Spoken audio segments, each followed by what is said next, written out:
Hello दोस्तों, नमस्कार। मैं हूं आपका दोस्त DKS और आपका हमारे चैनल पर हार्दिक स्वागत है।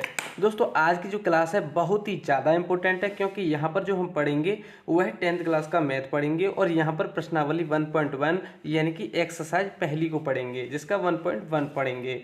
तो दोस्तों, यहाँ पर जो भी मैं पॉइंट पढ़ाऊंगा आपको उस तरीके से पढ़ाऊंगा जिस तरीके से पेपर में पूछे जाते हैं, प्रीवियस परीक्षाओं में पूछे गए हैं।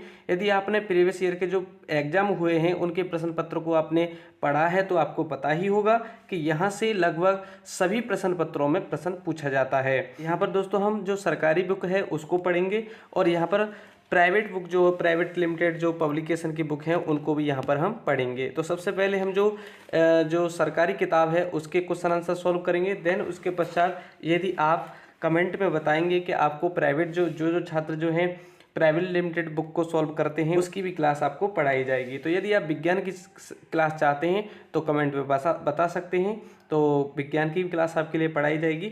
यहाँ पर हम सबसे पहले इसको जो NCERT का मैथ है उसको हम सॉल्व करते हैं। समझेंगे कि यहाँ पर जो प्रश्नावली पहली है उसमें किस तरीके से प्रश्न बनते हैं और पूछे जाते हैं। जो ऐसे तरीके मैं यहाँ पर बताऊँगा जो तरीके परीक्षाओं में पूछे जाते हैं, जिस तरीके से आपको लिखना है। तो पहला प्रश्न दोस्तों आपको पता है कि यहाँ पर लिखा हुआ है कि निम्नलिखित संख्याओं का HCF ज्ञात कीजिए, यानी कि हाईएस्ट कॉमन फैक्टर ज्ञात करना है। आप यहाँ पर बताया गया है कि यूक्लिड विभाजन एल्गोरिथम का प्रयोग कीजिए, यानी यूक्लिड जो विधि है उसका प्रयोग करके आपको HCF निकालना है। तो इसको बहुत ही सिंपल तरीके से हम इसको सॉल्व करेंगे कि किस तरीके से पूछा जाता है। जैसे हम यहाँ पर पहले मैं आपको सरल बताऊंगा ताकि आपको अच्छे से समझ में आ जाए। उसके पश्चात हम थोड़े टिपिकल सवाल को भी सॉल्व करेंगे। जैसे सबसे पहला इसमें जो क्वेश्चन है वह है कि 135 और 225 का HCF क्या होगा। तो आपको डायरेक्ट तो पता भी होगा कि इसका जो HCF है कितना आएगा। तो यहाँ पर लेकिन हम इसको जो एल्गोरिथम बताया है यूक्लिड एल्गोरिथम, इसी विधि के द्वारा हम ज्ञात करेंगे। तो दोस्तों इसकी कई ट्रिक हैं, शॉर्ट ट्रिक के माध्यम से भी आप ज्ञात कर सकते हैं और ये यूक्लिड विधि है इसके द्वारा भी आप ज्ञात कर सकते हैं। तो सबसे पहले हमें क्या करना होता है, यूक्लिड विधि जो है मैं सबसे पहले आपको उस विधि को ही समझाता हूँ कि किस तरीके से इसमें निकाला जाता है। तो यूक्लिड विभाजन विधि यहाँ पर हेडलाइन डाल लेंगे। इसमें करना कुछ नहीं होता है, सिर्फ क्या करना होता है कि सबसे छोटी संख्या होती है प्रश्न में, जो भी संख्या दी जाती हैं उनमें से छोटी वाली संख्या का बड़ी वाली संख्या में डिवाइड करते हैं।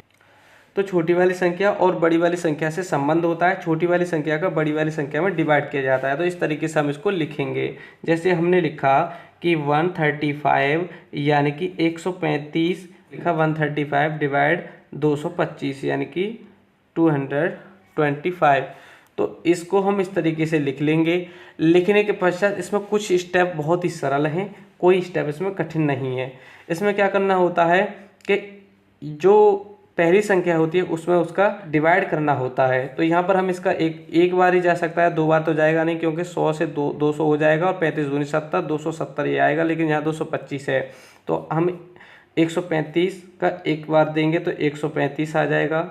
और यहाँ पर हम करते क्या है, यहाँ पर इसी स्टेप को आपको समझना है कि यहाँ पर जो भी शेषफल बचता है या तो आप इधर लिख लें, यदि यहाँ भी लिखते हैं तो थोड़ा सा यह इस तरीके से चलेगा।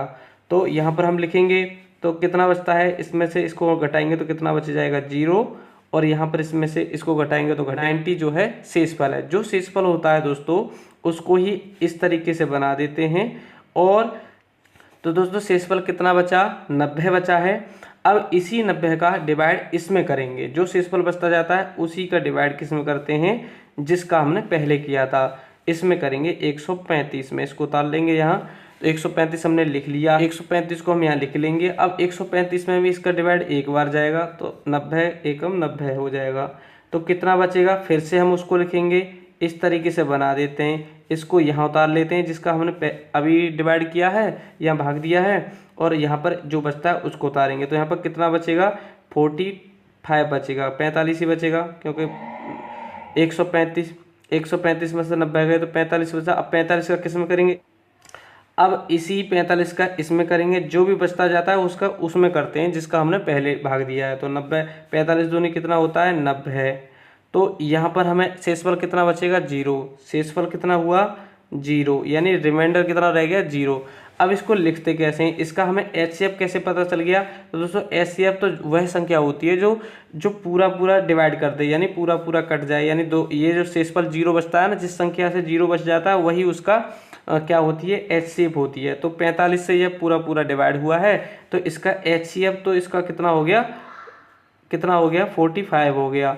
तो ये तो दोस्तों आप जानते ही होंगे, लेकिन इसको स्टेप को किस तरीके से लिखा जाता है वह भी यहाँ पर बहुत ही सिंपल तरीके से आप लिख सकते हैं। यहाँ पर कुछ नहीं है, जो हमने जैसे 225 में भाग दिया है हमने 135 का, अब 135 का हमने एक बार दिया है और कितना शेषफल हो जाए 90, तो 135 गुणा 1 प्लस 90 तो 225 ही तो आ जाएगा। वही चीज़ यहाँ पर हमें लिखनी है, क्या करना होता है, इसको लिख दिया जाता है। तो यहाँ पर इस तरीके से भी लिख सकते हैं, मैं सिर्फ अभी आपको समझा रहा हूँ लिख करके, आप फेयर कॉपी में किस तरीके से लिखना है वह भी सारी चीज़ें आप समझ सकते हैं। यहाँ पर दोस्तों एक तरफ इसको यहाँ लिखेंगे चाहे यहाँ लिखेंगे, उसके पश्चात इस तरीके से भी लिख सकते हैं।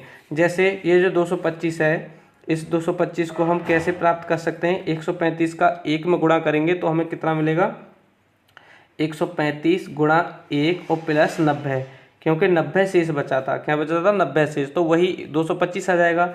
अब हम दूसरे स्टेप पे आ जाएंगे, 105 अब हमने जिस में भाग दिया है उसको ही लिखते हैं। जैसे यहाँ पर 135 में दिया है तो 135 लिखेंगे।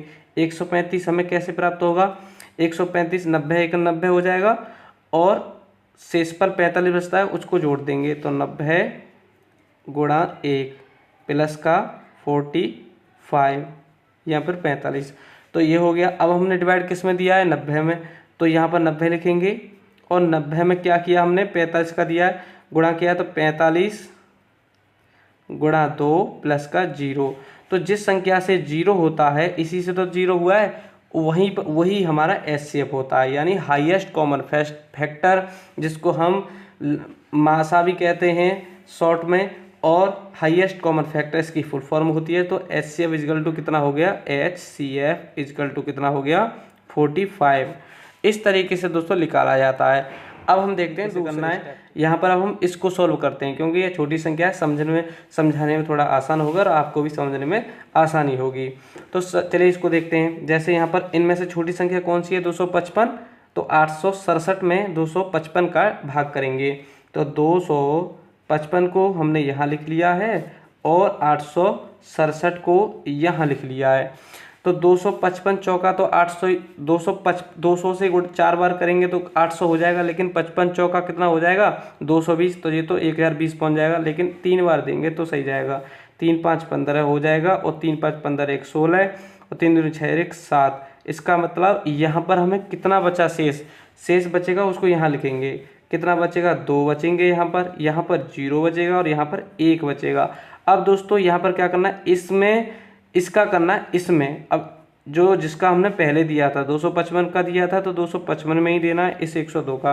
102 का 2 बार चला जाएगा, 102 दूनी कितना हो जाएगा 204 हो जाएगा, कितना हो जाएगा 204, तो 51 यानी कि 51 इसका शेषफल हो जाएगा। अब किस में करना है, इसमें, क्योंकि जिसका हमने पहले भाग दिया है उसी में देते हैं, तो 102 लिख लेंगे। अब 151 दूनी कितना होता है 102, तो यहाँ पर जो शेषफल है कितना हो जाएगा, वो हो जाएगा 0, शेषफल कितना हो जाएगा 0। तो यहाँ पर हमें पता चल गया कि इसका जो HCF है वह हो जाएगा 51 यानी कि 51। अब हम इस स्टेप को लिखते हैं। तो दोस्तों हम यहाँ पर क्या करेंगे, आपको पता चल गया है कि यहाँ पर रिमाइंडर जो है, शेषफल जो है 0 है। अब इसी पॉइंट को हमें लिखना है, किस तरीके से लिखना है, देखिए दोस्तों यहाँ पर 800 हमें जिसमें दिया है उसको बनाते हैं, क्या कहते हैं 867 को हमें बनाना है, इक्वल टू कितना होगा 255 दिया करेंगे, यानी गुणा कर देंगे और प्लस शेषफल को जोड़ देंगे, तो इतना ही तो हो जाएगा। तो 255 गुणा 3 और प्लस का कितना हो जाएगा जो शेषफल बचता है 102। अब हमने किस में दिया है 255 में, तो 255 लिखेंगे और 255 इजिकल टू कितना होता है 102 इंटू 2 यानी 102 गुणा 2, तो 204 हो जाएगा, प्लस शेषफल कितना बचा था हमारा 51, जो शेषफल होता है उसी को लिख देते हैं, तभी तो इसकी संख्या के बराबर होगा। अब हमने इसमें दिया है डिवाइड, तो 102 में किसका दिया है हमने 51 का, तो 51 गुणा 2 प्लस का 0, तो इसने 0 किया है, तो यही हमारा HCF होता है, 51। तो दोस्तों इस तरीके से आप इन सवाल को सॉल्व कर सकते हैं। यहाँ पर आप और भी सवाल पढ़ेंगे। आगे की जो क्लास है दोस्तों मैं अगली वीडियो में पढ़ाऊंगा। यदि क्लास आपको जरा सी भी अच्छी लगी हो तो दोस्तों कमेंट में ज़रूर बताना और चैनल को सब्सक्राइब कर लेना। दोस्तों ये जो क्लास पढ़ाई गई है आपको बहुत ही अच्छा समझ में आया होगा, और यदि कोई भी पॉइंट समझ में नहीं आया है तो कमेंट में ज़रूर बताना। दोस्तों अपनी तैयारी को अच्छे तरीके से करते रहें, साथ ही अपने देश को बेहतर बनाएं। थैंक यू दोस्तों, नमस्कार।